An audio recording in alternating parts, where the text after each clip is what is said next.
O Senhor esteja convosco. Ele está no meio de nós. Proclamação do Evangelho de Jesus Cristo segundo Lucas. Glória a vós, Senhor. Naquele tempo, Jesus estava na margem do lago de Genezaré e a multidão apertava-se ao seu redor para ouvir a palavra de Deus. Jesus viu 2 barcas paradas na margem do lago. Os pescadores haviam desembarcado e levavam as redes. Subindo numa das barcas, que era de Simão, pediu que se afastasse um pouco da margem. Depois sentou-se e, da barca, ensinava as multidões. Quando acabou de falar, disse a Simão: avança para as águas mais profundas e lançai vossas redes para a pesca. Simão respondeu: Mestre, nós trabalhamos a noite inteira e nada pescamos, mas em atenção à tua palavra vou lançar as redes. Assim fizeram e apanharam tamanha quantidade de peixes que as redes se rompiam. Então fizeram sinal aos companheiros da outra barca para que viessem ajudá-los. Eles vieram e encheram as 2 barcas, a ponto de quase afundarem. Ao ver aquilo, Simão Pedro atirou-se aos pés de Jesus, dizendo: Senhor, afasta-te de mim, porque sou um pecador. É que o espanto se apoderara de Simão e de todos os seus companheiros por causa da pesca que acabavam de fazer. Tiago e João, filhos de Zebedeu, que eram sócios de Simão, também ficaram espantados. Jesus, porém, disse a Simão: não tenhas medo, de hoje em diante tu serás pescador de homens. Então levaram as barcas para a margem, deixaram tudo e seguiram a Jesus. Palavra da salvação. Glória a vós, Senhor. Caríssimos irmãos e irmãs, hoje na liturgia da palavra, nós temos a oportunidade de ver até onde vai a misericórdia, o amor de Deus para conosco, até onde Deus é capaz de ir para nos atingir. Na sua infinita sabedoria, Deus, todo-poderoso, infinito, Ele, vez ou outra, se enquadrava em padrões finitos para nos atingir. Por exemplo, Ele precisava valer-se, vez ou outra, de uma linguagem para conversar com o ser humano. Estabelecer um diálogo desde Adão. Estabeleceu um diálogo com Adão, depois conversou com Noé, conversou com Abraão, Moisés, etc.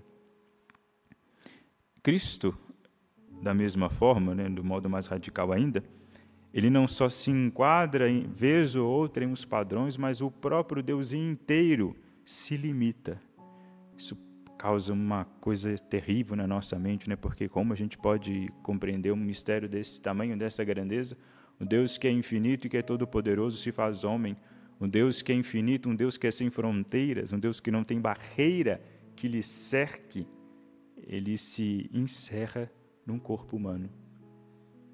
Não só se encerra dentro de um corpo humano e adota para si todo o nosso modo de ser, todo o nosso modo de agir. Adota o nosso modo de pensar, adota o nosso modo de dizer, acolhe inteiramente a nossa humanidade e a partir dessa humanidade que Ele abraça, que o próprio Deus abraça, Ele começa a comunicar conosco. Comunica conosco através da sua palavra e através do seu exemplo. Ele se vale da humanidade, o próprio Deus se vale da humanidade para ensinar a humanidade a se tornar um com Deus também. Como é que isso se encontra aqui no Evangelho que nós acabamos de ouvir? Vejam, Jesus está ali no lago de Genezaré, ele tem um objetivo ali, ele está ali para falar da palavra de Deus. Ele está ali para comunicar o próprio Deus. Em última instância, Cristo está ali para comunicar a si mesmo. Ele vai entrar dentro da barca, de uma daquelas barcas que estavam ali, próximas a ele, e por coincidência ou não, essa barca era de Simão, Pedro, o primeiro dentre os apóstolos, ele entra nessa barca.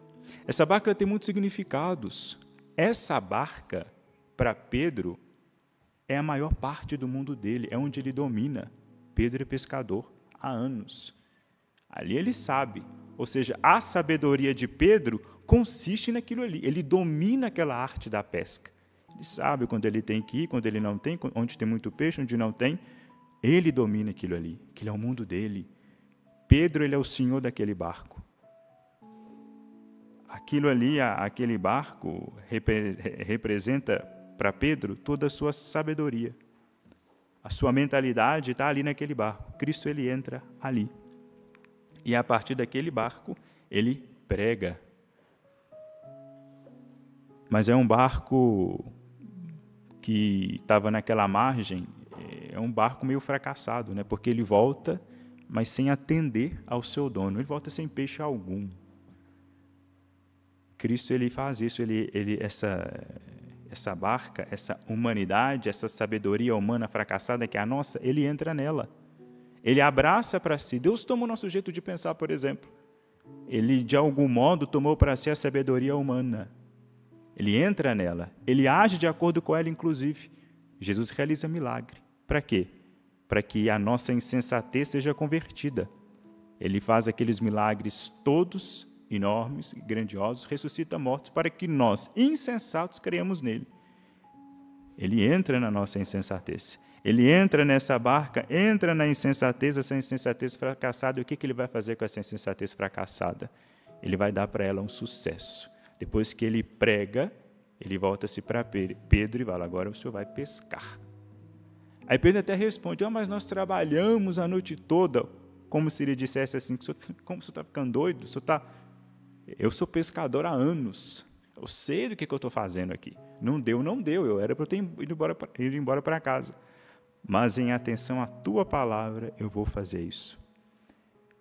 Jesus não só entra na barca de Pedro, mas Pedro permitiu que Cristo entrasse. E Cristo entrou de fato. Não só na barca, mas Cristo entrou na alma, no coração de Pedro. Aquelas palavras a palavra de Deus que Cristo anunciou para aquela multidão que estava ali, à beira do largo de Genezaré, entrou no coração de São Pedro. Aí ele disse, em atenção à tua palavra, eu vou lançar a rede. O que é isso que começa a nascer no coração de Pedro? É a fé. Pedro começa aqui a dar testemunho, nós já vimos um testemunho da fé de Pedro. Olha que ele ainda nem foi chamado por Cristo, mas aqui já foi plantado aqui no coração dele o germe da fé. Depende de Pedro? Não totalmente. Foi Cristo que plantou ali, mas Pedro deixou. Pedro permitiu que aquilo entrasse. Quando ele fala isso em atenção à tua palavra, pronto. Ali nós temos a faca e o queijo. Nós temos a vontade de Deus de operar alguma coisa na vida de São Pedro e a vontade de São Pedro de deixar que alguma coisa aconteça na sua vida. Então acontecer aquela pesca milagrosa. E ela é tão estupenda, tão tremenda essa pesca, que nem se Pedro, com toda a sua arte, ele não seria capaz de alcançar um resultado desse tanto. Ele não tinha nem rede própria para aquela quantidade de peixes que ele pegou. Ele não tinha nem barco suficiente, teve que pedir ajuda, e quase que não cabe em um dos dois barcos. Deus, ele entra, e quando ele agiu de modo superabundante. A obra dele não foi como era esperado, o resultado não foi como o esperado, o resultado foi muito mais do que o esperado. E depois dessa pesca milagrosa, desse ato que Cristo realiza diante de Pedro, então, ele cai diante de Nosso Senhor. Afasta-te de mim, porque eu sou um pecador. Como se houvesse ali uma distância entre Pedro e Cristo, como se ainda houvesse uma distância. Mas não tinha mais essa distância. Cristo, ele já tinha se aproximado de modo incomparável de Pedro. Ele já tinha entrado na barca de Pedro, ele já tinha entrado na insensatez de Pedro. Cristo podia ter virado para Pedro e ter dito assim, agora é tarde demais, né? Eu já me aproximei de você até mais do que eu deveria. Eu já estou na sua barca, eu já entrei na sua insensatez. E aí até Jesus, ele até ignora o que ele escuta de Pedro, e só diz: não temas. Não temas. E diz ainda, faz uma promessa para Pedro: de agora, a partir daqui, não é? Eu te farei pescador de homens. Como nós ouvimos na primeira leitura, veja o que o autor, né, nos diz aqui, o que Paulo nos diz, pegando uma passagem da Escritura, quando ele nos manda: desconfie da sabedoria humana de vocês. Aí ele diz: Deus apanha os sábios em sua própria astúcia. Manda a gente desconfiar da sabedoria humana, claro, para confiarmos totalmente em Deus. E ele ainda fala como é que Deus age. Deus apanha o sábio em sua astúcia. Ele entra na astúcia do sábio e na astúcia dele ele o apanha, ele o pega. Como ele fez com Pedro. Ele entra no jogo de Pedro. Ele entrou no nosso jogo. Deus Todo-Poderoso não precisa disso, gente, mas ele fez isso. Não porque nós merecemos. A gente não tem mérito nenhum. A única pessoa que tem mérito é ele. A gente só tem pena. E graças a ele, motivo de se alegrar pela sua infinita misericórdia. Mas mérito nós não temos. Ele entra no nosso jogo. Você está se achando muito sábio? Então tá, então. Então ele faz tudo aquilo que ele fez, ele faz os seus milagres, ele usa de uma sabedoria muito perspicaz para ele dizer, jogar na cara daquele que se acha sábio, daquele que é soberbo, para dizer: olha, você não sabe de nada. Como aqui. Pedro estava achando que era, eu faço isso há anos, né? Certamente passou isso pela cabeça dele. Passa poucos minutos, poucos instantes, ele vê aquele homem encher 2 barcas de peixe. As obras de Deus, elas superabundam as nossas obras. As obras de Deus são melhores do que as nossas. Na verdade, as verdadeiras obras só podem ser obras de Deus. Portanto, a gente tem que vigiar com relação a isso. Porque é um veneninho, uma serpentezinha que fica rodeando a nós, querendo, e vira e mexe, ela nos morde, que é a da prepotência. A gente acha demais, a gente se acha demais, mas no final das contas, na realidade, nós não sabemos de nada, a gente não tem direito de achar nada. Diante do Deus, a gente só faz uma coisa, a gente se submete.